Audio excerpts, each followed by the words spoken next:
Roblox YouTuber Parlo got arrested. Yes, that sentence alone is shocking. A 19-year-old creator, known for exposing shady figures in the Roblox and commentary communities, was suddenly surrounded by flashing police lights, arrested in front of his family, and held in a cell for nearly half a day. And the craziest thing, he wasn't arrested because of any actual crime, but because of lies. Lies spread by people who wanted to silence him and destroy his reputation. But this story is about so much more than one arrest. It's about how cancel culture, misinformation, and online vendettas can escalate to real-world consequences. It's about how easily false narratives spread in an era where people believe screenshots more than facts. And it's a warning that in today's world, anyone can become a target if enough people decide to twist the truth. The entire storm traces back to the dupe situation. Before Parlo ever faced police, he was preparing a video on the much bigger YouTuber Pyro. For years, allegations swirled around Pyro, with evidence that as an 18-year-old, he engaged in a questionable online relationship with a 14-year-old. Messages even revealed Pyro saying he'd wait until the person turned 16 to make things official. It was disturbing, and yet Pyro seemed to escape serious accountability. Parlo refused to stay silent. He made it clear this behavior was wrong and deserved attention. But the second he spoke out, the tables turned. Suddenly, the focus shifted not on Pyro, but on Parlo himself. Out of nowhere, Dupe, an online acquaintance of Parlo's, accused him of doing the very same thing. Dupe posted on Reddit, claiming that when he was 14, Parlo had tried to meet him. To outsiders, that looked like damning evidence. But the truth, which most people never bothered to check, was entirely different. For over a year, Dupe told Parlo he was 17, going on 18. He talked like an older teen, discussed drinking, trauma, jobs, and acted far older than 14. There was never a reason to doubt him. But when Parlo criticized Pyro, Dupe flipped. Suddenly, he claimed he was only 14 during their interactions, weaponizing his own lie to make Parlo look like a hypocrite. The timing was no coincidence. This was a calculated attempt to discredit Parlo before his Pyro expose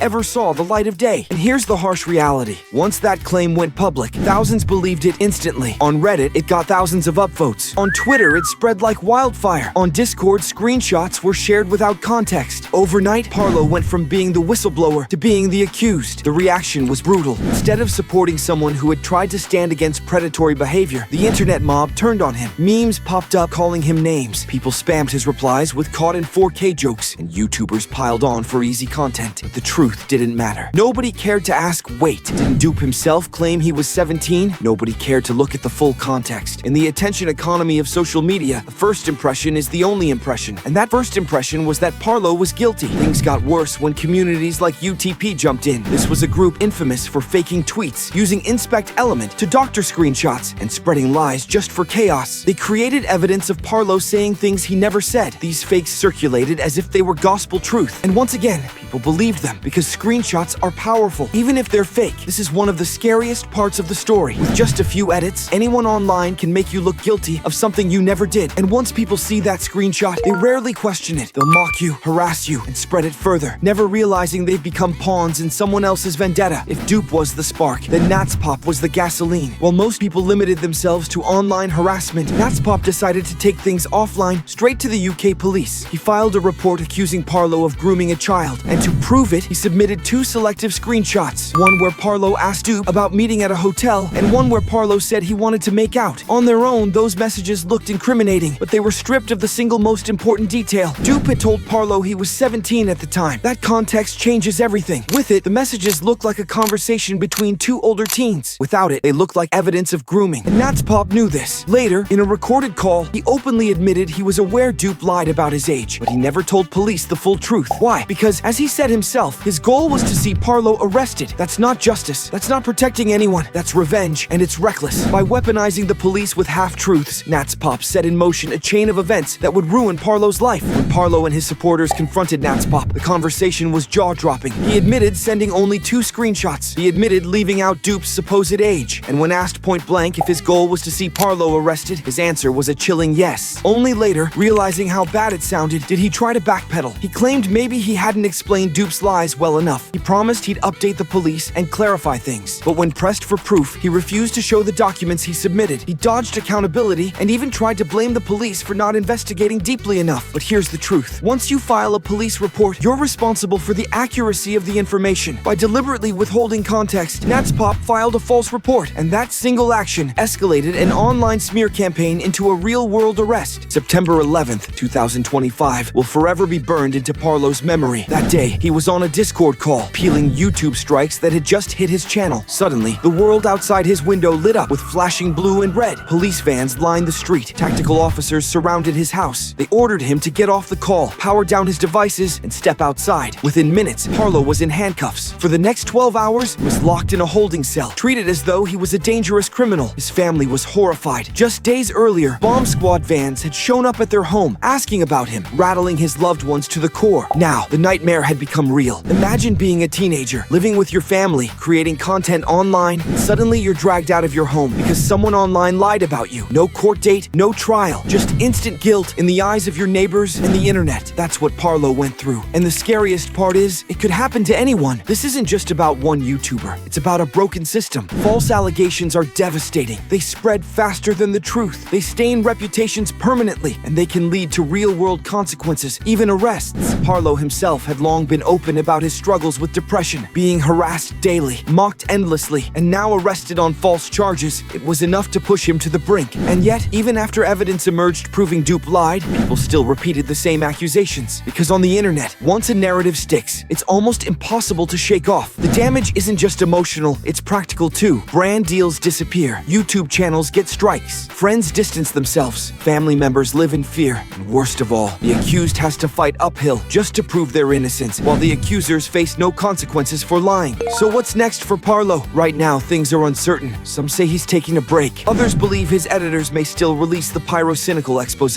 But one thing is clear, Parlo has every right to take legal action. Filing a false report is a crime. Withholding context is a crime. And if Parlo pursues this, Natspop could face serious consequences. But this story should also serve as a wake-up call for everyone else. Because here's the truth. The internet moves fast, but the truth doesn't always move with it. As viewers, we need to stop blindly believing everything we see online. Just because someone shows a screenshot or a short clip doesn't mean we're getting the full picture. Context matters. Intent matters. And without those, half-truths can spread like wildfire. Think about it. Every time we share unverified claims, every time we reward mob justice with likes, comments, and shares, we're making it easier for innocent people to be destroyed. Reputations get ruined overnight, families get torn apart, and lives get changed forever, sometimes without any proof at all. And creators, they need to understand how vulnerable they really are. One false allegation, one misleading clip, one out-of-context screenshot, and suddenly their career, their income, their future is at risk. No matter how careful they are, no matter how much good they've done, they're just one viral post away from losing everything. So, if there's one lesson we should all take away, it's this.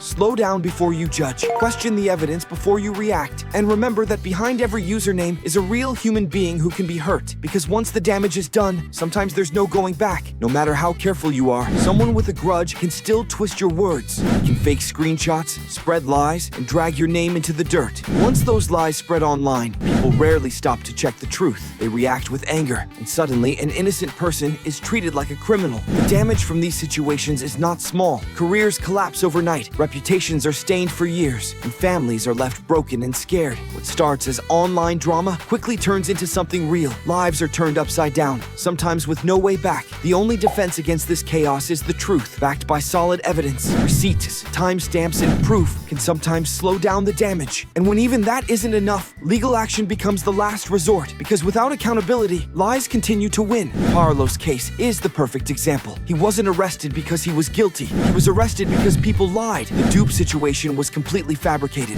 Natspop took those lies, weaponized them, and the police were misled into detaining an innocent young man. And this is not just about one creator. If it can happen to Parlo, it can happen to anyone. One fake screenshot, one viral post, and a person's entire life can fall apart. That's how dangerous mob justice has become in the digital world. As viewers, we must do better. Before believing a claim or sharing a post, we need to pause, ask for context, and look for real proof. Lies may spread faster than truth, but once we reward them, we become part of the problem. Only by questioning and verifying can we stop innocent lives from being destroyed. This story is a chilling reminder that misinformation has real-world power, and unless we start holding liars accountable, more innocent people will suffer the same fate. So, if you've made it to the end, thank you. Please help spread this story. Share the truth and push back against the cycle of lies. And of course, don't forget to like this video, subscribe to the channel, and leave your thoughts in the comments below. Your support helps fight misinformation and gives creators like Parlo a chance to have their side of the story heard.